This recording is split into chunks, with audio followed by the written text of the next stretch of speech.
हाँ जी। जीत गया ना भारत भारत भारत।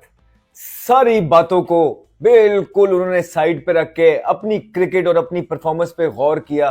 और एक दफा फिर रोहित शर्मा भारत को ना सिर्फ फाइनल के अंदर उन्होंने पहुंचाया, इस दफा उन्होंने जितवाया भी, जिस तरह T20 वर्ल्ड कप के अंदर उन्होंने जितवाया था।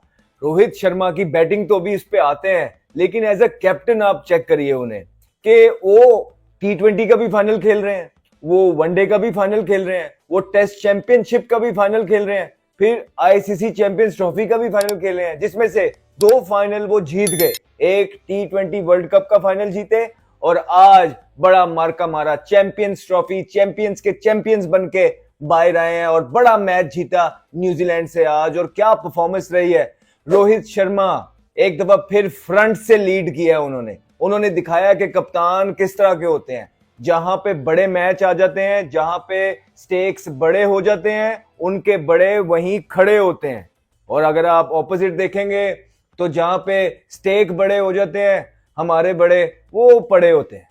कुछ इसी तरह का हिसाब है। दो टीमों का कंपैरिजन बनता नहीं है। क्या शानदार बैटिंग की है, बहुत जबरदस्त बैटिंग की है। और जो पार्टनरशिप गिल की और रोहित की लगी, सेंचुरी पार्टनरशिप थी, उसमें गालिबन कोई 29-30 स्कोर गिल के थे और बाकी सारे का सारा रोहित शर्मा का था। और हम सबको पता है कि दुबई के अंदर इतनी अग्रेसिव इनिंग खेलना बहुत मुश्किल है। ये रोहित शर्मा का ही काम था।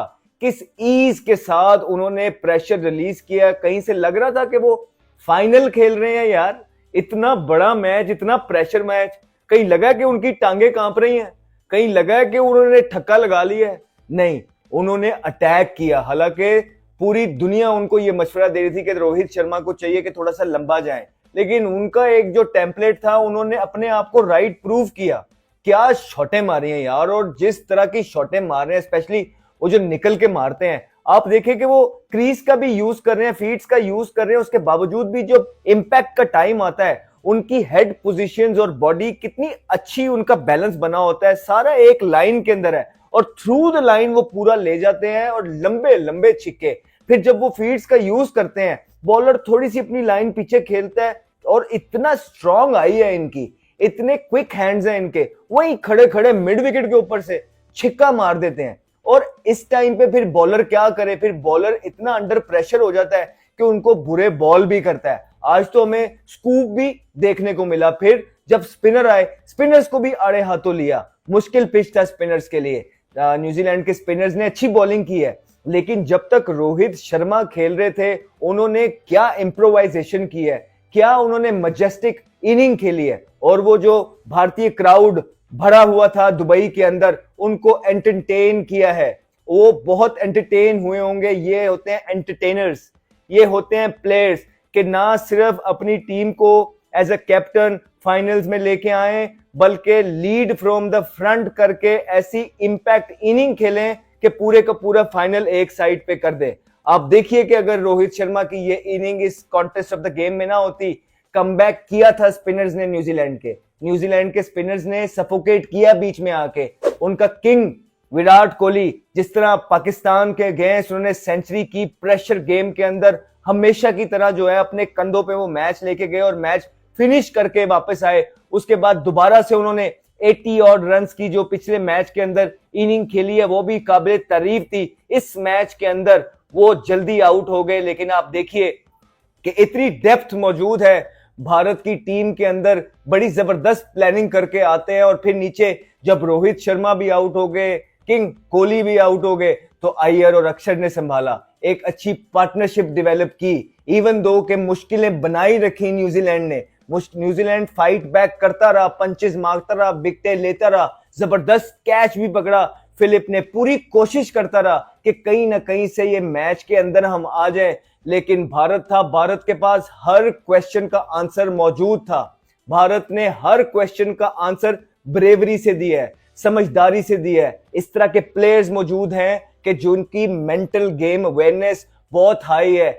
बड़े बड़े मैचेस आईपीएल के खेलते हैं, प्रेशर गेम्स खेलते हैं, हर टूर्नामेंट का तो फाइनल खेल रहे होते हैं। तो उनसे ज्यादा प्रेशर को कौन समझ सकता है, उनसे ज्यादा एबिलिटी किसके पास हो सकती है कि वो प्रेशर को हैंडल करें और एक दफा फिर आज भारत ने दिखाया है कि वो वर्ल्ड चैंपियंस हैं। इस तरह की ऑस्ट्रेलिया की सीरीज जो हारे और न्यूजीलैंड की सीरीज हारे, रेड बॉल के अंदर बड़ी स्क्रूटनी हो रही थी, उसके बाद रोहित शर्मा और उनकी टीम ने जिस तरह अपने आप को गैदर अप किया, बकल अप किया और इंग्लैंड की सीरीज से स्टार्ट हुए और मार मार के मधोल दिया है पहले इंग्लैंड को, और उसके बाद यहां पे एक के बाद एक दुबई लोग आते गए, लैंड करते रहे और उसके बाद अपने अपने घर जाते रहे। जो भी दुबई आया है वहां लैंड किया, उसके बाद दोबारा से अपने घर, फिर कोई आया लैंड किया, वो भी दोबारा अपने घर। तो एक घर बना लिया उन्होंने अपना दुबई को, और वहां जो जो भी आ रहा था उसके बाद डायरेक्ट पैक करके उनको अपने अपने घर भिजवाते रहे, और अकेला बादशाहों की तरह खड़ा हो गया इस मैदान में। बड़े मैच का बड़ा मार्का मारा है, बड़े मैच के बड़े प्लेयर्स हैं सारे, और फिर कुछ लोग अभी भी बातें कर रहे हैं, कुछ लोग नुक्ताचीनी करने की कोशिश करते हैं और जो ड्यू क्रेडिट होता है प्लेयर्स का वो नहीं देते हैं। कुछ लोग कह रहे हैं कि देखें भारत को बड़ा एडवांटेज मिला, भारत तो वहीं पे रहा, वहीं पे खाया, वहीं पे पिया, हर टीम ट्रैवल करके आती थी और वो भारत को वहां खेलती थी, भारत के पास एडवांटेज था।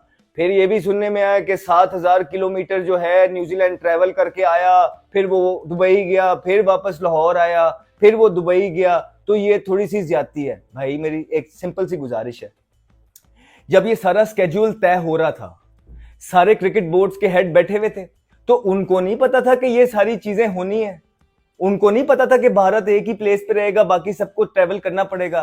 पहले तो किसी की आवाज नहीं आई, पहले तो सारों ने थम्स अप किया कि सब चंगा है, सब अच्छा है, पूरी दुनिया में अमन है, बस ये टूर्नामेंट हो जाए। और अब जैसे ही भारत के प्लेयरों ने एफर्ट की, भारत के प्लेयरों ने अपने प्लान्स बनाए और उनको ग्राउंड के अंदर एग्जीक्यूट किया, अब लोग वो सारा क्रेडिट उनके प्लेयर्स से छीनना चाहते हैं। इस तरह की बोगस बातें करके हम इसको इंडोर्स नहीं करते। आई थिंक बहुत क्रेडिट है भारत के प्लेयर्स का कि जिस तरह की क्रिकेट उन्होंने प्रोड्यूस की है। आउटस्टैंडिंग टीम है, आउटस्टैंडिंग प्लेयर्स हैं, सुपरस्टार्स हैं जो अपने मुल्क की बेहतरी के लिए काम कर रहे हैं और अपने मुल्क का झंडा क्रिकेट की दुनिया में ऊंचा कर रहे हैं, फख्र से ऊंचा कर रहे हैं, और ये क्रेडिट उनका ही है।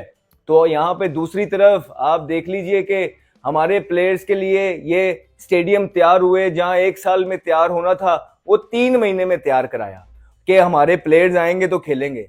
और भाई हमारे प्लेयर्स तो उस बल्ब की तरह थे कि जो के पहले तो जब जलाया तो वो जल बुझ रहे थे, और जब हम देख रहे थे, इंतजार कर रहे थे कि अभी जलता है, अभी जलता है, वो तो जलने से पहले ही बुझ गया।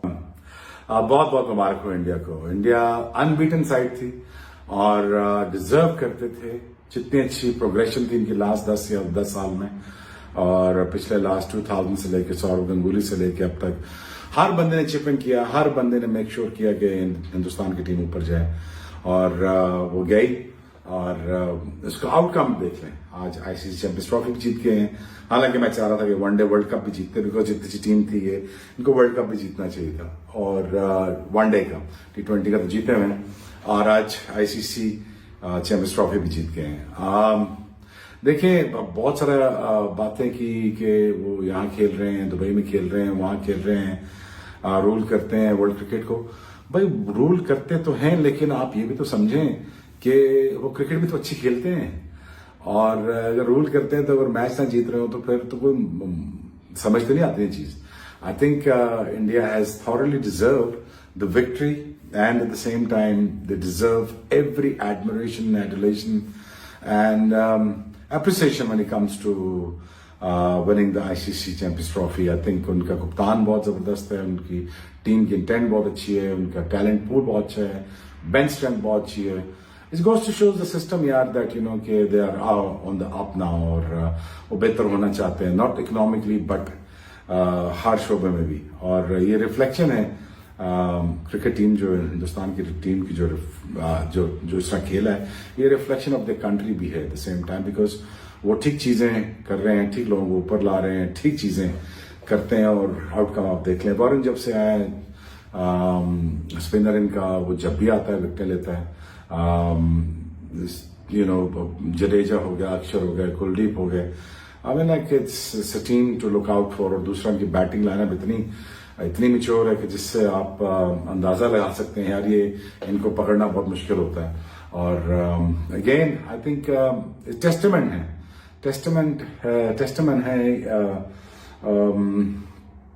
कि आई थिंक इंडिया का जो स्पोर्ट्स सिस्टम है, इंडिया की जो ग्रोथ है वो ऐसी नहीं है, और वो रिफ्लेक्शन है उनकी हर इंस्टीट्यूशन का। और बहुत मुबारक हो हिंदुस्तान को। डिटेल में मैं नहीं जाऊंगा, बट मैं बहुत बहुत मुबारकबाद दूंगा, क्योंकि आप बहुत अच्छा खेले। मिटिग्रिटी तो मैं आपको बाद में बता सकता हूँ, लेकिन बात यह है कि कि प्रोग्रेशन देखें, और उनके कप्तान की इंटेंशन देखें, उनकी खेलने का तरीका देखें, मुल्क के जीतने के लिए देखें। एक वक्त होता था पाकिस्तान ऐसे खेलता था, बट अनफॉर्चुनेटली इंडिया ऐसे खेल रहा है। बट आता है टाइम, आता है कंट्रीज पे टाइम आता है, वो नीचे जाते हैं, फिर वो कम बैक करते हैं। बट ऐसा ना हो जैसे वेस्ट इंडीज खत्म होगी, जैसे पाकिस्तान क्रिकेट भी खत्म हो। और मुझे बड़ा दुख होगा, और हो रहा है हमारे साथ, हॉकी में भी हो चुका है, स्क्वॉश में भी हो चुका है, और चीजें रिवाइव नहीं हुई, बिल्कुल नहीं हुई। और अगर यही करते रहे हम, तो फिर आई थिंक क्रिकेट भी एक वन स्पोर्ट नेशन जो थी, वो भी शायद वर्ल्ड में खत्म हो जाए। दूसरा हमारा पड़ोसी कंट्री है, वो ऊपर ऑन द अप जा रहा है। तो again lot to think about it, lot to learn from Hindustan, and wish them best of luck. I think they've done a fabulous job, wonderful job. I think you guys deserve all the ये अलग बात है कि वो खामोश होता है, लेकिन गुरु जो बाप होता है ना, उस बाप होता है। और क्रिकेट का बाप इस वक्त इंडिया है। हां, और इसमें कोई शक्को शुबा नहीं, इसमें कोई एफ बट किंतु परंतु लेकिन नहीं है। इंडिया क्रिकेट का बाप है, और चैंपियंस ट्रॉफी में एक बार फिर इंडिया ने यह दिखा दिया है। न्यूजीलैंड को इंडिया ने दूसरी बार हराया, न्यूजीलैंड को फाइनल में हराया, और चैंपियंस ट्रॉफी को इंडिया ने 12 साल बाद जीत लिया। कमाल का मैच था यार, कमाल का मैच था। इस टूर्नामेंट में अगर कोई एक टीम थी जो इंडिया को टक्कर दे सकती थी, इस टूर्नामेंट में अगर कोई एक टीम थी जो इंडिया को हराने का सोच सकती थी, तो वो न्यूजीलैंड थी। कंप्लीट टीम न्यूजीलैंड थी, लेकिन इंडिया, जैसा कि हमने कहा कि इंडिया न्यूजीलैंड की भी बाप थी। कमाल था यार, मतलब 50 ओवर में न्यूजीलैंड 251 बनाती है। शायद नहीं बनने चाहिए थे, जिस हिसाब से हमारी गेंदबाजी 30-35 ओवर तक थी। अच्छा खेला उन्होंने, क्योंकि वो भी कंप्लीट टीम थे। लेकिन फिर इंडिया ने बताया कि भाई साहब, हम अलग हैं, हम बहुत बड़े बन चुके हैं। इंडिया वो बन चुकी है जो 90 के दशक में ऑस्ट्रेलिया हुआ करती थी, जिसके हारने की खबर बहुत बड़ी होती है, और यह सच है। और अगर आपको इस पर अभी भी शक्को शुबा है, तो आप ये समझ लीजिए कि Rohit Sharma as a captain भले ही 15 मैच में टॉस हार गए हों, लेकिन आखिरी के 25 मैच में से 24 मैच वो जीते। 2023 का ओडीआई वर्ल्ड कप हम 10 मैच जीते थे, फाइनल में हम हार गए थे। T20 वर्ल्ड कप हम पूरा जीत कर गए, एक भी मैच नहीं हारे, ट्रॉफी हमने उठाई। और इस बार चैंपियंस ट्रॉफी में हमने एक भी मैच नहीं हारा, सभी टीमों को हराया। न्यूजीलैंड को हराया, ऑस्ट्रेलिया को हराया, पाकिस्तान को हराया, और खिताब उठाया। इंडिया ने 4 विकेट से मैच जो है वो जीत लिया है। ट्रॉफी जो है वो इंडिया के नाम हो गई है। इंडिया चैंपियंस ट्रॉफी की फिर से चैंपियन बन गई है 12 सालों बाद। 12 साल पहले आज से ठीक अगर आप याद करें, तो रोहित शर्मा ने ओपनिंग करनी शुरू की थी। जडेजा उस सीरीज में प्लेयर ऑफ द टूर्नामेंट बने थे। उस सीरीज में काफी चीजें हुई थी। विराट उस सीरीज में कमाल के खेले थे। और 12 साल बाद भी ये तीनों बता रहे हैं, क्रिकेट की दुनिया में जो 3 बच्चे थे, अब वो बाप बन चुके हैं। बाप किंग कोहली, जिसने लगातार बीते 2 मैचेस में रन बनाए। बाप जड्डू, 10 ओवर 30 रन विनिंग चौका अपने बल्ले से निकालना। और बाप रोहित शर्मा, वो रोहित शर्मा जिसने ये मैच वन साइडेड कर दिया। 250 रन कम नहीं थे इस पिच पर, यह मैच टफ हो सकता था, लेकिन रोहित शर्मा 18 ओवर में 104 रन ठोक देते। वो शुभमन गिल के साथ जो शतकीय साझेदारी थी, जिसमें रोहित शर्मा ने 76 रन ठोक दिए थे, चौके छक्के मार मार के माहौल बदल दिया था। आई थिंक वहां से गेम पलट गया था, वहीं पर डिसाइड हो गया था कि इंडिया का यह मैच हो गया। क्योंकि अगर आप 20 ओवर के पहले 100 पार कर देते हैं, तो फिर कहानी हो जाती है। हालांकि न्यूजीलैंड ने अच्छी कोशिश की, न्यूजीलैंड ने इंडिया को चैलेंज किया, शुभमन गिल को आउट करके, विराट कोहली को सस्ते में आउट करके, उसके बाद भी कोशिश किया। लेकिन इंडिया अलग है, और इंडिया बीते 4 सालों में, जैसा कि हम बार बार कह रहे हैं, क्रिकेट की दुनिया की बाप बन गई है। सेमीफाइनल T20 वर्ल्ड कप 2022 हम पहुंचे थे, 2023 वर्ल्ड कप फाइनल था, 2024 चैंपियन बनते हैं, और 2025 की चैंपियंस ट्रॉफी को हम जीत लेते हैं। अद्भुत है, अद्भुत है। Rohit Sharma as a captain era जो है वो कमाल कमाल कमाल कमाल है। दुबई का एक भी मैच रोहित शर्मा नहीं हारे, एंड दिस डिफाइंस कि रोहित शर्मा कितने बड़े कप्तान हैं। वो हर गेम से पहले हम एक जुमला कहते हैं ना, मे द बेस्ट टीम विन। यही इस चैंपियंस ट्रॉफी में बात पूरी हुई है। जो दो बेस्ट टीमें थी टूर्नामेंट की, जिनको हम पहले दिन से अपने व्लॉग्स में भी, सिर्फ मैं नहीं बोल रहा था, सारे जितने भी क्रिकेट के एनालिस्ट हैं, इंटरनेशनल प्लेयर्स हैं, जो भी बड़े बड़े चैनल्स पे बैठे हैं, वो यही बात कर रहे थे कि अगर आप सबसे हॉट फेवरेट टीम इस टूर्नामेंट में squad wise, condition wise, situation wise निकालें तो वो इंडिया है।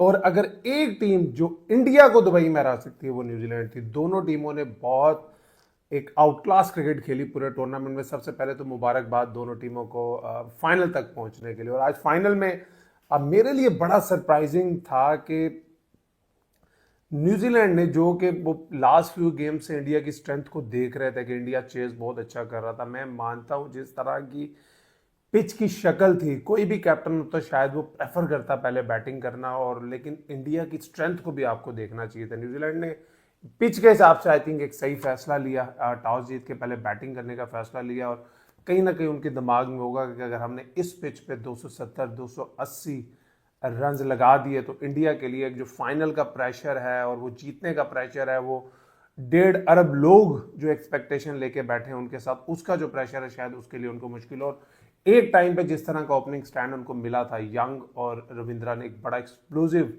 स्टार्ट उनको दिया था, और ऐसा लग रहा था कि शायद रविंद्रा स्पेशली आज बड़े आउटस्टैंडिंग लग रहे थे। और वो क्या एक्सेप्शनल टैलेंट है वो लड़का, इतना मज़ा आता है उसकी बैटिंग देखने का। अपराइट रहता है, आगे वहीं से कट मारता है, वहीं से ड्राइव मारता है, वहीं से पुल मारता है। और उन्होंने एक छोटी 37 रन की इनिंग्स खेली है, but he looked very explosive. और यंग को उन्होंने जरूर पाकिस्तान के खिलाफ पहले मैच में 100 किया, लेकिन मैं तब से एक चीज़ मुझे हजम नहीं हो रही कि यंग खेल रहे हैं और डेवन कॉनवे नहीं खेल रहे। मुझे नहीं पता, शायद अगर किसी को पता है तो वो मेरी करेक्शन कर सकते हैं, या वो इंजर्ड है। क्योंकि मैंने हमेशा जो डेवन कॉनवे को केन विलियमसन के बाद न्यूजीलैंड का सबसे पक्का, वो जो हम अपनी क्रिकेट की लैंग्वेज में एक बात करते हैं ना यार, है बड़ा पक्का प्लेयर है। पक्का प्लेयर मतलब होता है जो इनफॉर्म, बाबर आजम के बारे में भी हम बात करते हैं, जो वंस दे गेट इन तो फिर उनको आउट करना मुश्किल होता है, वो लंबे रन करते हैं जैसे विराट कोहली करते हैं, केन विलियमसन करते हैं। तो डेवन कॉनवे एक इस तरह के प्लेयर न्यूजीलैंड के स्क्वाड में थे। मुझे नहीं लगता पता वो क्यों नहीं खेल रहे थे, उनको कोई इंजरी थी, या तो फिर वो जो पहली सेंचुरी यंग ने पाकिस्तान के अगेंस्ट कर दी थी उसकी वजह से उनको बाहर बिठाना न्यूजीलैंड के लिए मुश्किल था। अगर तो ये सोच के न्यूजीलैंड ने कॉनवे को बाहर बिठाया तो मेरे ख्याल में बड़ा एक पैथेटिक डिसीजन किया। ओपनिंग पार्टनरशिप अच्छी लगी, वरुण चक्रवर्ती, क्रेडिट देना पड़ेगा रोहित शर्मा को। देखें, ये फर्क होता है कैप्टन्स में और लीडर्स में। रोहित शर्मा को ना मैं हमेशा बहुत हाईली एक लीडर के तौर पर रेट करता हूँ कि वो सिर्फ कैप्टन वो होता है जो एक ग्रुप का कैप्टन है, उसको चला रहा है। लीडर का जो विजन होता है ना वो बड़ा ब्रॉड होता है, वो आगे की सोचता है कि मैंने आगे अपनी टीम को कैसे लेके चलना है, मैंने अपने आईसीसी इवेंट्स का सोचता है, वर्ल्ड कप्स का सोचता है। और रोहित शर्मा की अगर आप कैप्टनसी में देखें, इंडिया ने लास्ट 4 जो आईसीसी इवेंट्स हुए हैं उनके चारों में फाइनल में इंडिया आई है। अनफॉर्चुनेटली 2023 का वर्ल्ड कप वो नहीं जीत पाए थे, इवन दो दे वर फेवरेट्स। पूरे टूर्नामेंट में जिस तरह का डोमिनेटिंग कर रहे थे, टेस्ट चैंपियनशिप का फाइनल भी वो हार गए थे, लेकिन T20 वर्ल्ड कप का फाइनल एक फंसा हुआ मैच वो साउथ अफ्रीका से जीते। और आज कहने में तो आप स्कोर कार्ड देखेंगे आपको लगेगा कि यार मैच बड़ा अच्छा हुआ, लेकिन कहीं ना कहीं इंडिया ने शुरू से बॉलिंग से आप स्टार्ट हुए और एंड तक बैटिंग में देखें तो इस मैच में डोमिनेट किया और एक कन्विंसिंग विक्ट्री चैंपियंस ट्रॉफी की सूरत में हासिल की। तो अब ये चीज़ जब 3 खिलाड़ी न्यूजीलैंड के आउट हुए हैं उसके बाद एक पार्टनरशिप लगी, लेकिन मुझे ऐसा लगा कि डैरल मिचेल, जिनको मैं बहुत हाईली रेट करता हूँ, मैं हमेशा बोला, मैं अगर आप मेरी पिछली यूट्यूब की वीडियोस में जाके देखें मुझे, लेकिन कहीं ना कहीं वो आज एक शेल में जाते हुए नजर आए, कहीं ना कहीं वो फाइनल का प्रेशर नजर आया, कहीं ना कहीं वो डर नजर आया उनकी बैटिंग में कि यार कहीं मैं आउट हो गया तो क्या हो जाएगा। देखें, एक चीज़ आपको न्यूजीलैंड को एज ए टीम क्लियर रखनी चाहिए थी कि जिस तरह का आपका बॉलिंग अटैक है और जिस तरह की पिच है, अगर आप बात तो उस पर न्यूजीलैंड की मैं बॉलिंग पे भी आऊँगा, अगर आप उनके जो मेन 2 स्पिनर्स हैं उनके आप एनालिसिस निकाल के देख लें ना, तो आपको लगेगा कि यार कहीं एक और जेन्युइन तगड़ा स्पिनर न्यूजीलैंड के पास होता तो ये 250 भी अजाब बन जाना था इंडिया के लिए। बारह डैरल मिचेल ने one of the slowest 50 champions trophy की आई थिंक 93 बॉल्स पे उन्होंने 50 की।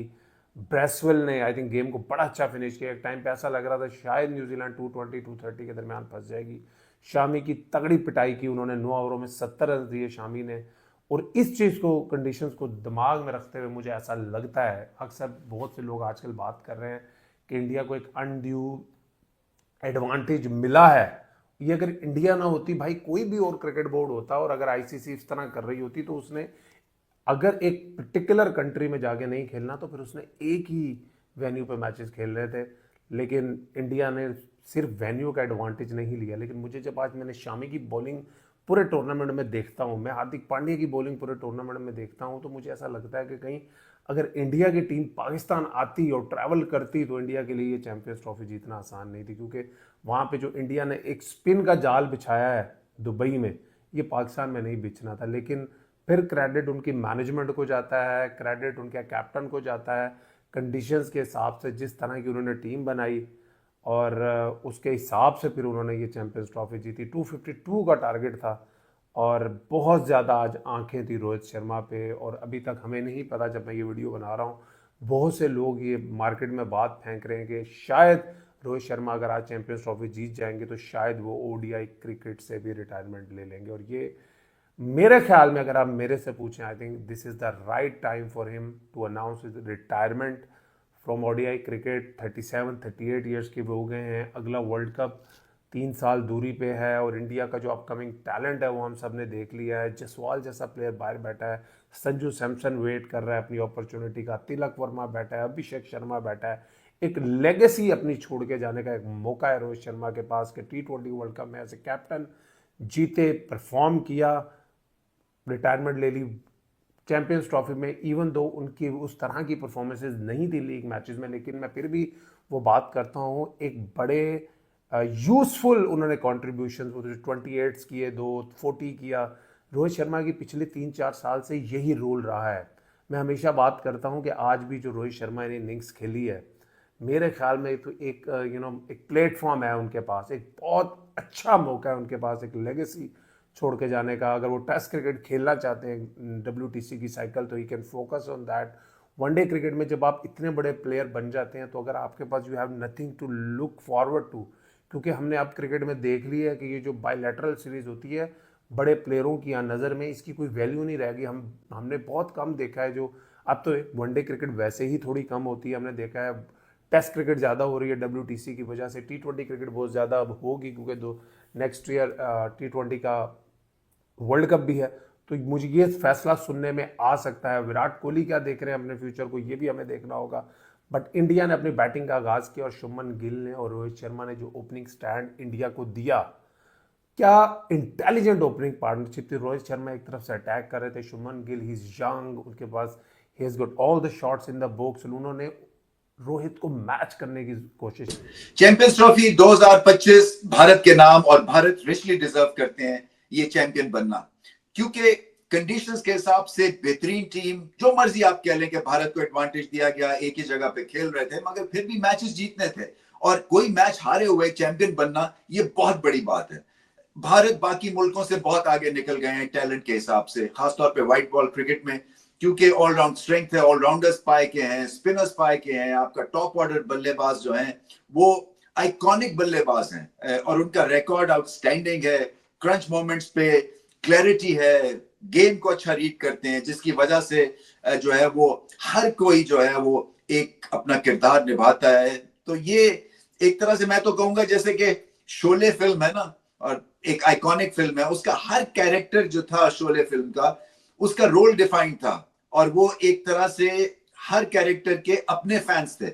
इसी तरह से इस भारतीय टीम के भी शोले की तरह कैरेक्टर्स जो है वो वेल डिफाइंड है। हर किसी को पता है कि उसने क्या किरदार अदा करना है, और जितना बड़ा मुकाबला, जितना बड़ा स्टेज, उतनी बड़ी परफॉर्मेंस। रोहित शर्मा की आउटस्टैंडिंग ये सीरीज थी कप्तानी के पॉइंट ऑफ व्यू से। देखिए 4 या 5 स्पिनर्स का इस्तेमाल करना आसान काम नहीं होता। फिर लेफ्ट आर्म इतने स्पिनर्स थे, रिस्ट स्पिनर्स जो एक्सपेंसिव होते हैं, मगर रिस्ट स्पिनर्स को यूज किया विकेट लेने के लिए। कुलदीप यादव 2 स्ट्राइक्स जो थे वो न्यूजीलैंड को ले बैठे, क्योंकि रचिन बहुत आला बैटिंग कर रहे थे और ऐसा लग रहा था कि कहीं न्यूजीलैंड 300 स्कोर कर जाएगा। उनको आउट किया पहले बॉल पे आके। उसके बाद फिर विलियमसन की विकेट जो ली कॉटन बोल्ड किया उन्होंने। ये 2 जो ब्लोज थी ना, ये मैसिव ब्लोज थी।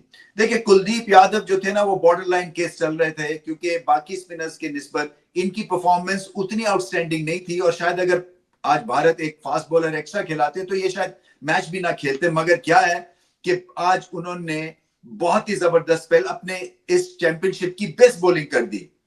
मुकाम बड़ा था और लेवल अपना उन्होंने रेज किया।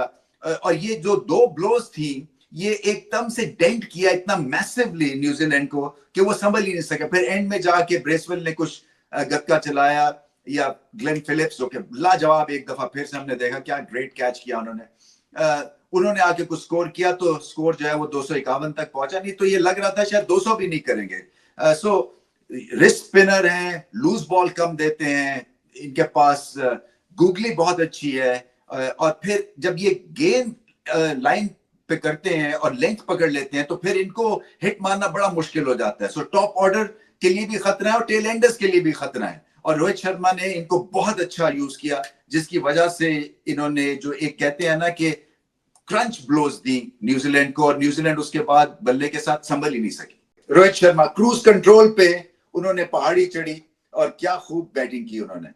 जब ये खेलते हैं तो खूब खेलते हैं, और फाइनल पे कप्तान से ऐसी परफॉर्मेंस, 100 रन की ओपनिंग पार्टनरशिप शुभमन गिल के साथ, उससे बहुत सारे मामले हल हो गए। उसके बाद स्ट्रगलिंग पीरियड भी जो मिडिल फेज में आया भारत के बल्लेबाजों के लिए, वो इतना ज्यादा आगे कर दिया था रोहित शर्मा की इस नॉक ने कि वो फिर आराम से भी खेले, विकेटें भी गिरी, मगर फिर भी उस तरह का थ्रेटनिंग प्रेशर जो है वो महसूस नहीं किया इस भारत की बैटिंग लाइनअप ने। खैर बैटिंग भी बहुत डीप है भारत की, बट इसका जो सेहरा है इस रन चेज का और इस विक्ट्री का जो सेहरा है, वो रोहित शर्मा के सर सजता है। बैटिंग लाजवाब, भी निकल के भी खेले, उसके बाद एंगल्स बड़े अच्छे इस्तेमाल करते हैं, फील्ड को खेलते हैं और निकल के जो हिट मारते हैं, इससे एक तरह से ऑपोजिशन भी दहल जाती है और अपने डगआउट को भी एक ग्रेट मैसेज मिलता है कि देखें कप्तान जो है वो इम्प्रोवाइज भी कर रहा है, वो हमला भी कर रहा है ऑपोजिशन पे, सो हमें भी उसी जीदारी से खेलना है। सो बड़ा एक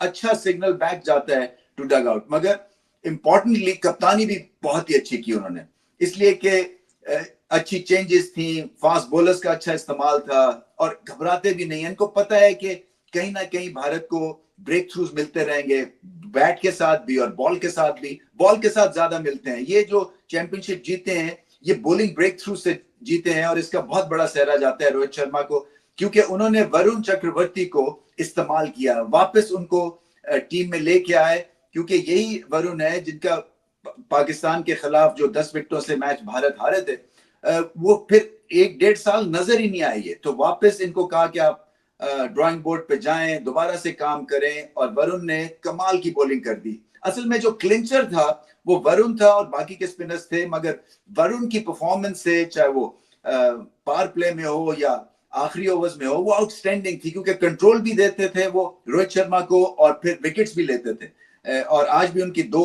बहुत ही मैसिव विकेट्स थी, जिससे कि और प्रेशर न्यूजीलैंड पे पड़ गया। बट रोहित को बहुत बड़े क्रेडिट जाता है कि ऐसी टीम खिलाई, कंडीशंस को सही समझे। कोई भी टॉस नहीं जीते हैं मगर फिर भी सारे मैचेस जीते। सो दिल भी बड़ा है और बैट्समैन। बिगेस्ट थिंग, हम लोग शायद टीम को एनालाइज कर रहे होते हैं, देख रहे होते हैं, सबसे बड़ी चीज उनके जो मेन बॉलर बुमराह, उसके बगैर you know they won the Champions Trophy, considering the fact that he is always been considered as the main sort of spearhead in the bowling attack, different conditions, but it shows to you कि उनकी team कितनी तगड़ी हुई है overall. It goes to show का system कितना तगड़ा है। 2000 से टीम शुरू हुई, 2000 से पहले 2002-3 तक वो सोच भी नहीं सकते पाकिस्तान से जीतने का। ये बात सच है और ये बात फैक्ट है। और हमने जितना मारा उनको, जितना उनको घर पे जाकर आया, घर पे हराते हुए, then they suddenly had the captain which is called Sourav Ganguly. Building of the team process build होता गया। आप उनके कोचेस देखें, मैनुअल देखें, कोचिंग स्टाफ देखें, जो बंदा आया ऐड करता गया। धोनी आया, उसने ऐड किया, रवि शास्त्री आया, उसने ऐड किया, रॉयल ड्रेविड आया, फिर रोहित शर्मा आया, गौतम आया। सिस्टम ने कहा ये है बेंच, ये है टीम, ये है प्रोग्रेशन, और ये है 20 साल की मेहनत। It's just not a cricket, it's just a country, is been reflected on the cricket field. Sana, कहाँ गलत साबित हो गए हम दोनों? क्या लगता है आपको कि आज क्या ऐसा ना कर पाया न्यूजीलैंड? इंडिया ने क्या किया? चले इंडिया की बात हो रही है। तो बस तैयार होके बड़ा मैं आई थी, आपने न्यूजीलैंड लिया तो सोचा बदल दूं, बट रही न्यूजीलैंड के साथ। आई थिंक ओवरऑल वही बात है कि इंडिया बहुत अच्छी क्रिकेट खेला है, इसमें कोई शक नहीं है। शुरू में देखा कि इंडिया से भी आज फील्डिंग में अगर देखें तो चांसेस दोनों टीम्स ने आज वो फील्डिंग का स्टैंडर्ड नज़र नहीं आया, प्रेशर ज़रूर नज़र आ रहा था। बट रोहित शर्मा, उनकी कैप्टनसी की जितनी बात की जाए, जिस टाइम पे वो चक्रवर्ती को इस टूर्नामेंट में लाए, 2 मैचेस शुरू के नहीं खिलाए, ज़रा बीच में लाए, और फिर आज जब कुलदीप यादव को वो लेके आए हैं 11वें ओवर में, सारे मैचेस में अगर आप देखें तो कहीं 25वें 30वें ज़रा लेट उनको लेके आए थे। बट वो जो एक रचिन रविंद्रा की विकेट थी उस टाइम पे, आई थिंक वो भी एक गेम चेंजिंग मोमेंट था। और कैप्टनसी बहुत आउट क्लास थी आज अगर रोहित की बात करें। और फिर वही बात है कि मोमेंटम उस तरह का नहीं मिला। अगेन न्यूजीलैंड की बैटिंग को 20-25 रन वो शॉट ज़रूर थे। अच्छी फाइट की न्यूजीलैंड ने, काफ़ी अच्छी फाइट की अगर कैचेस पकड़ लेते।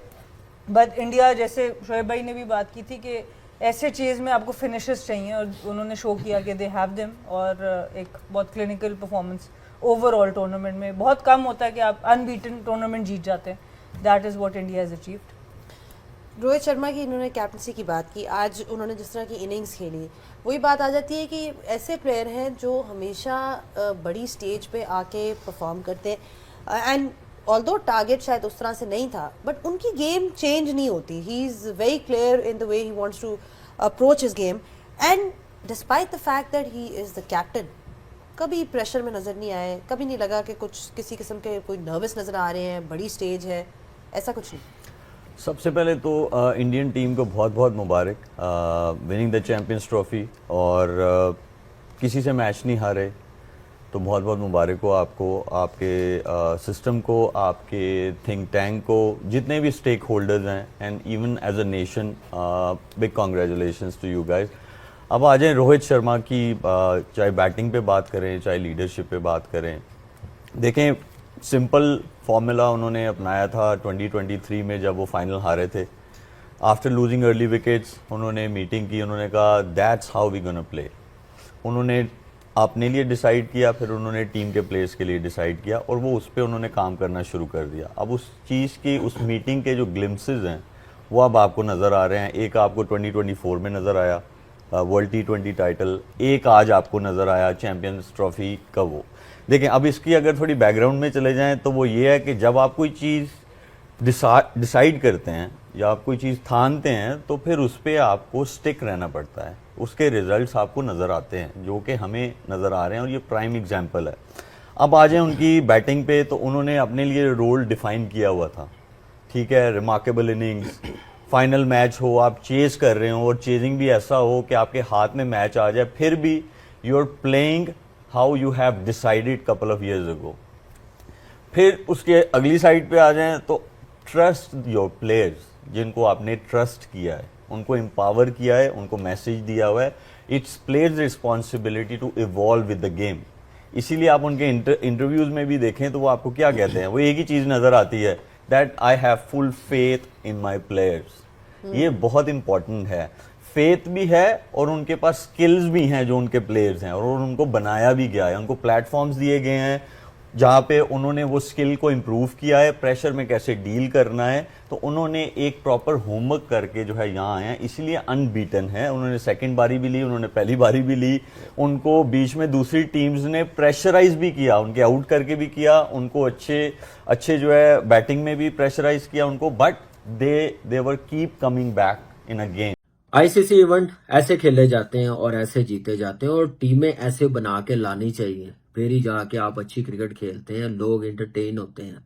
और आप देखें कि इन प्लेयरों की वजह से, इन टीमों की वजह से थोड़े से फैन बच गए हैं जो क्रिकेट को देखना चाहते हैं, जब ऐसी क्वालिटी क्रिकेट देखने को मिले। न्यूजीलैंड टीम को भी क्रेडिट देना चाहिए, जैसे वो थ्रू आउट इस चैंपियंस ट्रॉफी में खेले हैं, बड़ी जबरदस्त क्रिकेट खेली, कोई एक्सक्यूज नजर नहीं आया। कंडीशन को लेके, ट्रैवलिंग को लेके, यही एक प्रोफेशनल टीम की निशानी होती है, अपने काम से काम रखे। ठीक है, टॉस जीता उन्होंने, जितना अच्छा स्टार्ट मिल गया था उतना अच्छा फिनिश नहीं कर सके अपनी इनिंग्स बैटिंग में, 20 से 25 रन कम किए, 251 रन बनाए हैं, वो भी बड़ी मुश्किल से बनाए हैं। ब्रेजवेल ने नीचे से आके 39 बॉलों पे 50 रन बनाए हैं, फिर जाके स्कोर हुआ। फिर डैरन मिचेल ने एक एंड संभाला, जैसे बैक टू बैक विकेटें गिर गई हैं, स्टार्ट 57 रन का मिल गया था। रचिन रविंद्रा जैसे आउट हुआ है, चांस मिले हैं उसको 37 रन बना के। विल यंग क्रॉस खेला है 15, Kane Williamson cotton bolt on पे खेलने गया, तो ये बैक टू बैक विकेटें ना गिरती तो शायद 280 290 रन हो जाते, तो इंडिया के लिए और मुश्किल हो जाती। लेकिन इंडियन टीम आपको पता है बेस्ट टीम है, स्पिनर्स देख लें, फास्ट बॉलर्स देख लें, जिसको वो लेके आते हैं वो ब्रेक थ्रू दिलवाता है और गेम में वापस लेके आता है। ऐसे लग रहा था कि 300 स्कोर हो रहा है, वरुण को लेके आए हैं, फास्ट बॉलर्स को रन हो रहा था, ब्रेक थ्रू दिलवाया, उसके बाद आप देखिए Aahista Aahista New Zealand team under pressure आती गई। डैरन मिचेल ने 63 रन बनाए हैं, टॉम लैथन गलत स्वीप शॉट 14 पे, फिर ग्रैंड फिलिप्स ने 34 रन बनाए हैं, 53 रन बनाए हैं ब्रेजवेल ने। उसके बाद आप देख ले कि कैसे बॉलिंग हुई है, शामी 1 विकेट 74 रन दिए हैं 9 ओवरों में। और उसके बाद आप देखिए बाकी जो बॉलर्स हैं, हार्दिक पांड्या को 3 में 30 हुआ, फास्ट बॉलर को रन हुआ है। बाकी जो स्पिनर्स है, वरुण को 45 हुए हैं, 2 विकेटें ली हैं। कुलदीप यादव ने टाइमली 40 रन दे के, अक्षर पटेल ने 29 रन दिए। इकॉनमी देखे क्या जबरदस्त है, कोई विकेट नहीं ले सका। जड्डू ने 10 ओवरों में 30 रन दिए हैं और 1 विकेट लिया है। क्या कमाल की बॉलिंग, और टीम को 300 जो न्यूजीलैंड टीम कर रही थी 250 करने दिए। ये है क्वालिटी बॉलिंग। आप जब स्पेशली स्पिनर्स खिलाते हैं ना एक प्लानिंग के साथ, तो फिर आप ऐसे कमबैक करते हैं। और वनडे क्रिकेट में, T20 क्रिकेट में आप पार्ट टाइमरों के साथ जाएंगे तो फिर वो घंटा ही पड़ेगा। तो इंडियन टीम की कामयाबी ये है कि उनके पास स्पिनर स्पेशलिस्ट है, पार्ट टाइमर नहीं है, बॉलिंग ऑलराउंडर है। इसी की वजह से ये चैंपियंस ट्रॉफी में एक डिफरेंट टीम लगी है। रोहित शर्मा ने ऊपर से फायरिंग रनिंग्स खेली है, 76 रन बनाए हैं। फर्स्ट 10 ओवर्स में ही मैच अपनी तरफ ले आए थे। अगर फर्स्ट 10 ओवर्स में ये रन ना होते तो मैं आपको ऑनेस्टली बता रहा हूँ इंडिया के लिए बड़ा मुश्किल हो जाना था। ये है बड़े प्लेयर की निशानी, बड़े मैच में परफॉर्म करना। क्या कमाल की बैटिंग की है, जबरदस्त स्टार्ट। उसके बाद आप देखें गिल ने 31 रन बनाए हैं और पार्टनरशिप आप देखें ओपनिंग 105 रन की, जब 250 रन करने हो तो फिर मैच इजीली आ जाता है। अभी भी आप देखें 49th ओवर में जाके रन हुए हैं। और श्रेया अय्यर ने जैसे 48 रन बनाए हैं, कमाल की पार्टनरशिप। जैसे बैक टू बैक विकेटें गिरी हैं, गिल हो गया, रोहित शर्मा हो गया, विराट कोहली जबरदस्त फॉर्म में 1 रन बना के आउट हुआ। लग रहा था मुश्किल हो जाएगी, लेकिन रिस्पॉन्सिबिलिटी जिम्मेदारी ली है अय्यर ने। और उसके साथ देखे अक्षर पटेल 29 रन 40 बॉलों पे, फिर के राहुल जबरदस्त फॉर्म में 34 रन बनाए हैं। हार्दिक पांड्या आपको पता आता है तो वो 1-2 बाउंड्रियां लगा के बिल्कुल ही मैच इजी कर देता है, 18 रन बनाए हैं। और यही कामयाबी है कि किसी एक पे डिपेंड नहीं करते। और आप देखें मैच कैसे जीत जाते हैं, हर मैच में डिफरेंट परफॉर्मेंस आई है। यही कामयाब टीम की निशानी है। और बड़ी टीम ऐसे नहीं बनती और ऐसे खेला भी जाता है। Kite Jameson 24 run 1 wicket. आप देखें मिचेल सेंटनर क्या कमाल की बॉलिंग की है, थ्रू आउट 2 विकेटें लिया, कमाल का ग्रैंड फिलिप्स ने कैच पकड़ा। अगर फील्डिंग अच्छी होती, जो कैचेस आए हैं इतने टोटल में, तो शायद फिर भी रिजल्ट डिफरेंट होते। यहाँ पे बड़ा मैटर करता है, फील्डिंग सपोर्ट करना बड़ा जरूरी होता है बॉलर। बाकी ब्रेजवेल ने कमाल बॉलिंग की है। आज नजर आया है कि इंडिया के खिलाफ कैसे बॉलिंग की जाती है। 2 विकेटें ली हैं माइकल ब्रेजवेल ने। उसके बाद grand Philips 5 over 31, Sachin Ravindra 47 10 over. Fast bowlers का इतना मौका नहीं मिला। डेफिनेटली न्यूजीलैंड टीम को मैट हेनरी की कमी नजर आ रही थी। जैसे ऊपर से स्टार्ट हुआ, नया बॉल किया गया न्यूजीलैंड टीम की तरफ से, लेकिन उतना ही अच्छा हिंदुस्तान टीम ने जीता सेमीफाइनल। और पता चला कि सिलेक्शन ऐसे की जाती है, सिस्टम ऐसे स्ट्रॉन्ग होते हैं जब आप वैल्यू देते हैं अपने सिस्टम को।